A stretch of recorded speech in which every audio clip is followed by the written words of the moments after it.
Okay.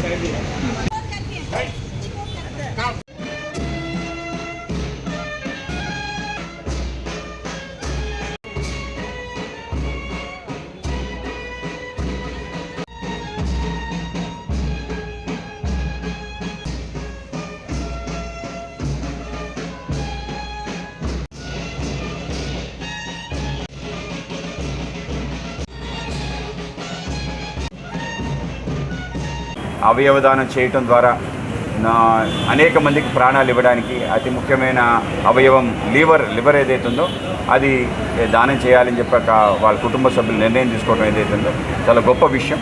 ఈరోజు ఈ యొక్క కార్యక్రమం ఏదైతే ఉందో జనార్దన్ మూర్తి గారి యొక్క మరణం తర్వాత అవయవ దానం ఏదైతే ఉందో అది నలుగురికి కూడా తెలియాలి, నలుగురు కూడా దాని నుంచి ఇన్స్పిరేషన్ పొందాలి అని చెప్పి సెవెన్ హిల్స్ యాజమాన్యం అలాగే జీవన్ దాన్ ట్రస్ట్ ఆధ్వర్యంలో ఇవాళ వాళ్ళకి గార్డ్ ఆఫ్ ఆనర్ ఇవ్వటం అలాగే పెద్ద ఎత్తున తీసుకెళ్ళటం ద్వారా ఒక వ్యక్తి తన యొక్క జీవితం తర్వాత కూడా బ్రతకచ్చు, మరణం తర్వాత కూడా జీవించవచ్చు అనే ఒక సందేశాన్ని ఇవ్వడంతో పాటు అతి విలువైన ఇంకొకరి జీవితాన్ని కూడా బ్రతికించవచ్చు అనే సందేశాన్ని ఇవ్వటం ఇది చాలా గొప్ప విషయం. కనుక అందరూ కూడా మనం అవయవదానం చేయాలి అని చెప్పి తప్పనిసరిగా సంతకం పెట్టి ఇవ్వాలి.